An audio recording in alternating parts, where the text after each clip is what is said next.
Alors, nous sommes aujourd'hui le 31 octobre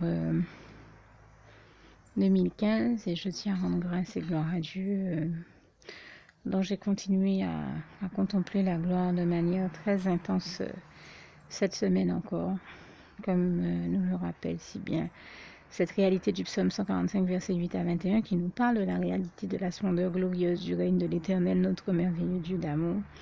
Et j'ai lu un passage aussi en Jean aujourd'hui qui disait comment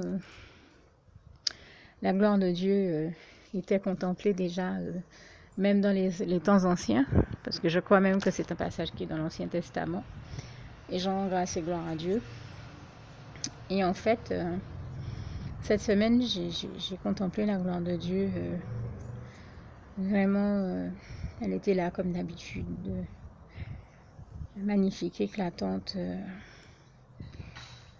Dieu est toujours celui qui rayonne de manière extraordinaire. Et je lui en rends grâce et gloire. Et en fait, nous avons l'habitude, nous chrétiens, de dire que nous contemplons la gloire de Dieu dans les petites comme dans les grandes choses.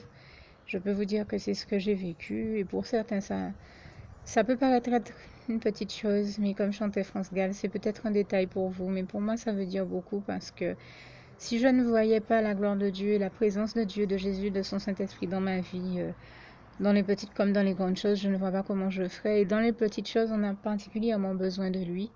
Et c'est ainsi que cette semaine, je souffrais beaucoup. Et dans ma souffrance, j'ai dû aller prendre un médicament, mais j'ai vraiment pris tout ce qui me restait comme force pour arriver jusqu'à la salle de bain pour pouvoir avaler ce comprimé pour qu'il calme mes douleurs. Et c'était tel que je ne me sentais pas la force de pouvoir aller en rechercher un autre.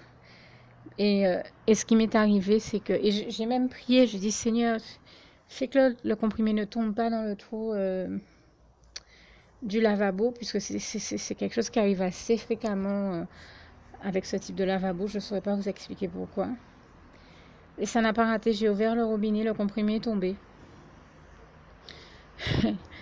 Et quand c'est arrivé, pendant quelques secondes, je me suis dit dans ma tête, là moi je pourrais pas, j'ai pas la force d'aller prendre une note, je sais pas comment je vais faire.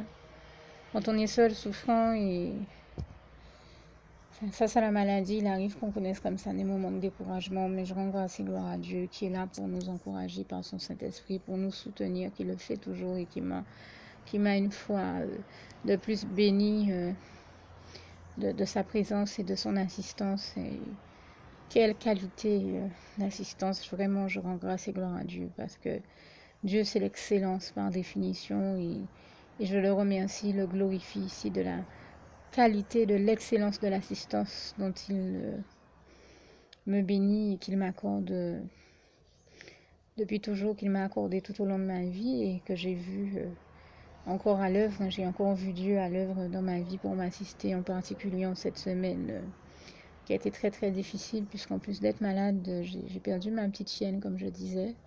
Et je peux vous témoigner ici que j'ai eu le bonheur de faire là encore l'expérience du bonheur de la présence de Dieu, de son assistance et de sa consolation, une qualité de consolation que rien d'autre ne peut nous apporter sur terre et dans le monde.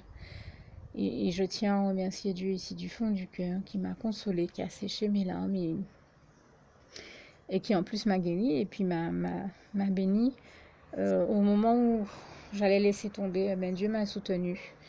Il ne m'a pas laissé être gagné par le découragement, mais il m'a bien au contraire encouragé par son Saint-Esprit, tout comme je pense qu'il encourage ici quelqu'un à ne surtout pas se laisser aller, à abandonner, à ne rien lâcher, comme on dit, hein. Ne surtout pas faire la bêtise de laisser tomber ou d'abandonner, mais au contraire, bien au contraire, de persévérer au nom puissant de Jésus et persévérer, bien entendu, ici, dans les choses de Dieu et dans les bonnes choses uniquement. Et nous savons que les choses de Dieu, non seulement sont les bonnes, mais sont les meilleures et toute la gloire lui en revient. Donc, je veux simplement dire que c'est strictement ce dont je parle ici, et rien d'autre, rien de mauvais. Pour être très clair, je referme ici la parenthèse et ce que je veux simplement dire, c'est que je remercie Dieu, donc, qui m'a béni par le biais de son Saint-Esprit et encouragé, notamment en m'invitant à regarder dans le creux du lavabo. Il m'a dit, mais ne te décourage pas, ne t'en va pas, non, non. Le comprimé, il est encore là. Il est caché Il est caché, mais regarde dans le creux du lavabo, tu vas le trouver.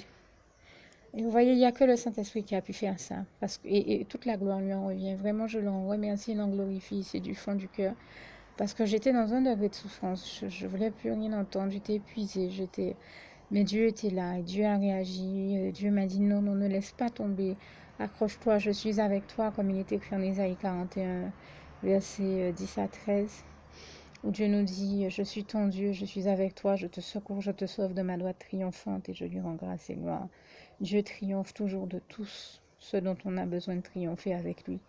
Puisque comme il est écrit dans le psaume 60, verset 13 à 14, ou 108, verset 13 à 14, avec Dieu nous faisons des exploits et nous ferons encore bien des exploits car il écrasera tous nos ennemis et toute la gloire en revient à Dieu, à Jésus et à son Saint-Esprit. Et vous avez aussi ce passage qui nous dit bien que ce qui triomphe du monde, c'est notre foi. Et bien entendu, notre foi en Dieu, en Jésus-Christ et en son Saint-Esprit, puisque comme il est écrit en Marc 9, verset 23, tout est possible à celui qui croit. Et bien entendu, c'est celui qui croit en Dieu, en Jésus et en son Saint-Esprit, puisque tout est possible à Dieu, comme il est écrit en Marc 10, verset 27, et toute la gloire lui en revient. Et pour le glorifier jusqu'au bout, et bien quand j'ai enlevé... quand j'ai soulevé ce qu'il m'a demandé de soulever, je ne saurais pas dire comment ça s'appelle. Je ne suis pas plombier comme vous pouvez l'imaginer. J'ai bien trouvé le comprimé. Et j'ai pu, ça n'a pas été compliqué, c'était facile à faire. Et j'ai pu, j'ai eu le réflexe de quand même bien nettoyer, laver même ce comprimé avant de l'avaler. Enlever l'espèce de pellicule qui est dessus, qui en plus est une pellicule qui contient très certainement une substance qui n'est pas bonne pour notre organisme, puisque quand je lave le comprimé, que j'enlève cette pellicule, je n'ai pas mal à l'estomac, tandis que si je la laisse, ça me brûle l'estomac. Donc voilà pourquoi, là encore, j'ai le réflexe de laver, de nettoyer les comprimés, comme le Saint-Esprit me l'a inspiré pour me faire du bien. Je l'en remercie et lui en grâce et gloire ici. Mais vous comprendrez que ça s'imposait d'autant plus que ce comprimé-là était tombé dans le creux du lavabo. Mais sans le Saint-Esprit, j'aurais eu le réflexe de me tourner, de sortir de la salle de bain et de partir. Et j'aurais très certainement souffert toute la nuit. Puisque je me serais dit, ok, il est tombé, il est au fond du truc, il est peut-être même déjà dans la tuyauterie en train de couler vers les égouts. Et non, le Saint-Esprit a insisté en me disant, non, non, reste là, ne pars pas. Soulève le truc, tu verras que le comprimé, il est là. Enfin, il m'a bien dit le nom de cette partie dont je parle. C'est moi qui, au moment où je vous parle, ai un petit trou de mémoire et ne retrouve pas le nom de cette partie. Mais je suis sûre que vous voyez ce que je veux dire. Et en l'occurrence, heureusement, encore une fois, que le Saint-Esprit est là, bien présent dans nos vies. Parce que sans lui, je ne vois pas comment on réussit. Heureusement qu'il est là pour nous faire réussir, pour nous faire des exploits, nous encourager de manière justement à ce que nous parvenions à faire des exploits et à réussir tout ce que Dieu veut nous voir réussir. Dieu qui est dans l'amour et la bienveillance pour nous et qui fait toujours tout pour nous conduire au bonheur et nous faire l'expérience du meilleur, puisque c'est Dieu qui est le meilleur et qu'il est aussi le plus merveilleux, celui qui nous aime du plus merveilleux amour qui soit. Et je lui rends vraiment grâce et gloire. Vraiment, vraiment, vraiment. Et quand je parle de ce plus merveilleux amour qui soit, pour moi, l'un des passages bibliques qui le démontre le mieux, c'est celui de Jérémie 31, verset 3, où il est écrit que Dieu nous aime d'un amour éternel. Et je peux vous dire qu'il est celui qui m'a aimé, qui nous a aimés comme nul n'a su nous aimer. Personne ne peut nous aimer comme Dieu nous aime, c'est-à-dire de la meilleure manière, qui soit de la mieux appropriée. Dieu est celui qui nous donne toujours tout ce qui nous convient au mieux, mais qui nous aime au mieux, qui nous aime de la meilleure manière qui soit, et surtout de la manière dont nous avons précisément besoin d'être aimés. C'est dans ce sens que je dis de la manière la plus appropriée, toute la gloire. On revient à Dieu, à Jésus, à son Saint-Esprit, que je tenais à remercier ici du fond du cœur, et à qui je voulais dire toute ma reconnaissance. Déjà pour cette question et toutes celles que j'ai pu évoquer jusqu'à maintenant. Et je voudrais dire qu'une autre fois aussi, j'ai vu la gloire de Dieu cette semaine, donc ça fait déjà 2 points que je vous ai évoqués, parce qu'il m'a consolée pour le décès de ma chienne, parce qu'il m'a permis, quand je souffrais atrocement, de retrouver ce comprimé. Désolée, il y a un avion qui passe, donc Pour le comprimé, c'était le deuxième point. Et le troisième point, ça a été hier soir où, comme j'étais malade, je ne pouvais pas sortir. Donc, j'ai donné à un ami à qui Dieu avait mis à cœur, et je l'en remercie encore ici, d'aller me chercher quelques, on va dire, enfin, d'aller me chercher quelque chose à l'extérieur.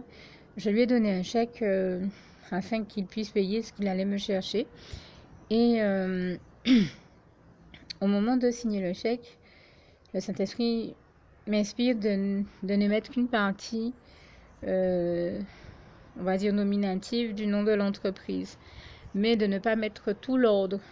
Donc, si vous voulez, voilà, par exemple, si c'était un objet à la pharmacie, de mettre pharmacie telle chose, mais de ne pas mettre le nom précisément de la pharmacie. Donc, ou encore si c'est une librairie, le nom de mettre librairie, mais ne pas mettre quelle librairie. Ou si c'est une pharmacie, la pharmacie, mais pas quelle pharmacie. Et donc, c'est bien ce que j'ai fait. J'ai écouté le Saint-Esprit. Et donc, j'ai eu ce réflexe. C'est comme si j'écrivais pharmacie mais, ou librairie, mais je n'ai pas rempli tout le chèque en mettant le nom derrière, comme le Saint-Esprit m'inspirait de le faire. Ça a été au début. Et quelques minutes après, comme mon ami me parlait en même temps, j'ai eu une hésitation. Et enfin, je dis mon ami frère en Christ. J'ai eu une hésitation et je ne sais pas si c'est ce que l'ennemi a pu essayer de me dire pour m'aveugler à ce moment-là qui m'a amené à faire ça, mais j'ai eu une hésitation. Finalement, j'ai rajouté le nom derrière de l'entreprise, comment dire ça, sous le nom que je lui connaissais officiellement par rapport à ses propriétaires. Et mon ami est parti avec le chèque que je lui ai donné, la pièce d'identité que je lui ai donnée. Simplement, quelques minutes après, il revient à la maison. Et il me dit en fait, eh bien voilà pourquoi le Saint-Esprit t'inspirait de ne pas mettre le nom, enfin ne pas mettre tout le nom, parce qu'en fait, l'entreprise, elle a changé de propriétaire. Donc, c'est pour ça qu'au début, le Saint-Esprit t'a inspiré d'écrire, par exemple, si c'est pharmacie, je sais pas moi, je donne un exemple au hasard, un bleu, parce qu'il n'y a aucune pharmacie bleue ici. Et bien, au lieu d'écrire bleu, il fallait écrire rose, pour donner un exemple. Et qu'est-ce que j'ai fait? J'ai compris que le Saint-Esprit me disait n'écris que pharmacie, ne rajoute pas le nom ou la couleur derrière. Mais en fait, j'ai simplement fait. J'ai eu un moment d'hésitation et j'ai eu le réflexe de rajouter le nom derrière pour découvrir par la suite que c'était bien le Saint-Esprit qui m'avait parlé dès la première fois et qui m'avait inspiré d'agir ainsi. Je suis restée à parler avec mon ami un bon moment et je sais que l'ami lui a fait me mettre la pression pour que je me dépêche de lui rendre le chèque et je suis restée à lui parler, à continuer à lui parler pendant un bon moment et j'avais laissé le chèque comme ça sans mettre d'ordre. Et puis finalement, à la dernière minute, certainement pressée par l'ennemi qui a une manie de foutre la pression aux gens, eh bien j'ai réagi en rajoutant le nom. Alors que ça devait faire bien 30 minutes que le chèque était dans ma main et que je n'avais pas changé par rapport à ce que le Saint-Esprit me disait. Vous voyez comment des fois l'ennemi peut pousser les gens à faire des choses il est toujours en train de chercher à voir comment il nous pousse à faire le contraire de la volonté de Dieu. Et son seul but à travers ça, c'était de me voler une page de mon chéquier de plus, puisque mon ami est revenu, il a fallu déchirer celle-là et en prendre une nouvelle page et faire un nouveau chèque. Et faire un nouveau chèque puisque comme mon ami me le disait, il y a tout simplement que les propriétaires ont changé, donc l'ordre n'est pas le même. Voilà pourquoi le Saint-Esprit m'avait inspiré de nommer le nom du type d'entreprise, mais pas le nom des propriétaires, de ne pas mettre l'ordre, puisque l'ordre n'est plus le même.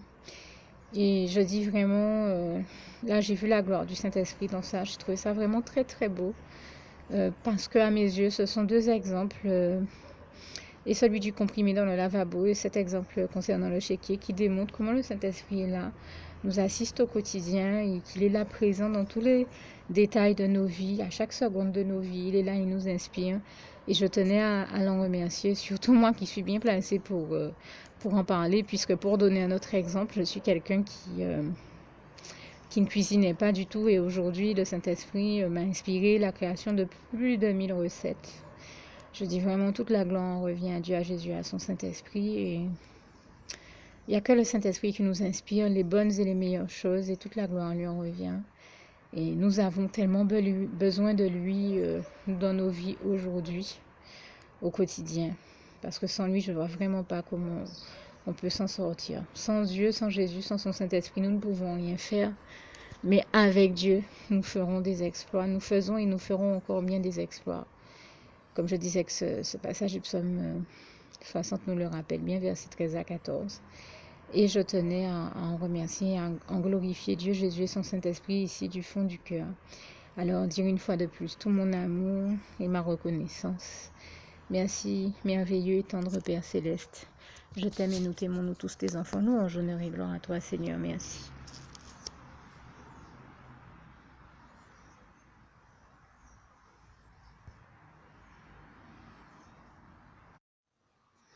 Alors, pour toutes celles et ceux qui ne l'auraient jamais encore fait auparavant, je partage avec vous ici la prière par le biais de laquelle le Seigneur Jésus m'a sauvé la vie et vous invite tout simplement à lui ouvrir vos cœurs, à être sincère avec lui dans ce que l'on va dire ici, puisque si Dieu me met à cœur de partager avec vous cette prière, tout comme il le fait toujours avec chacun de nous, c'est tout simplement parce que Dieu nous a sauvé la vie, m'a sauvé la vie et nous a sauvé la vie à tous, tous ceux qui partageons avec les autres cette prière, et que nous l'avons vu nous faire tellement de bien, nous donner tellement d'amour, nous combler de bonheur dans les bras d'amour de Jésus, et bien que nous souhaitons au maximum de personnes d'aller aussi au paradis et de connaître le bonheur des bras d'amour de Jésus ainsi que d'être sauvés par lui. Mais bien entendu, pour être sauvé, encore faut-il prendre le temps de demander à l'être et d'accepter donc le Seigneur Jésus-Christ comme son sauveur personnel, ce qui est ici l'objet de cette prière.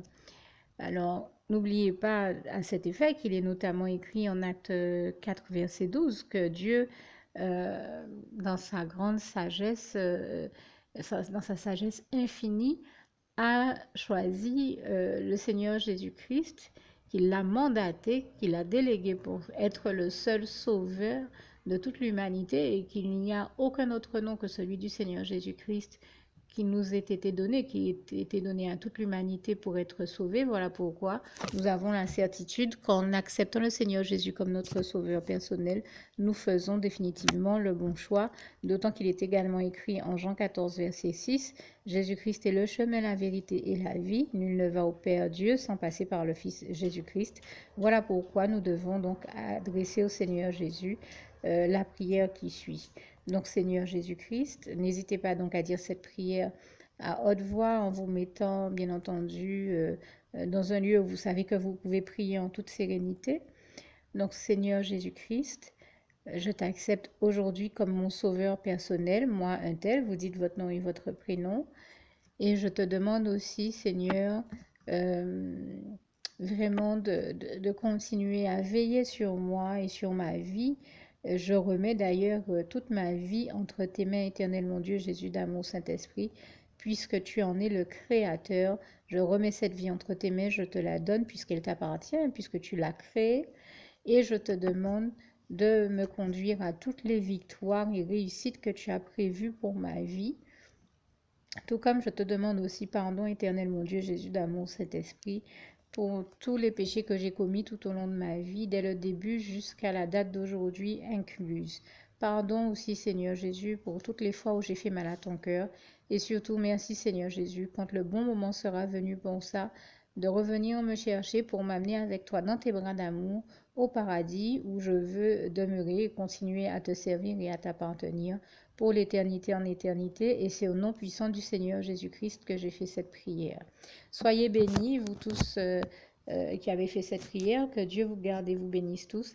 Et surtout, n'oubliez pas de partager cette prière avec le maximum de personnes autour de vous, tous vos contacts, famille, amis et bien-aimés, et que Dieu vous en bénisse. À bientôt.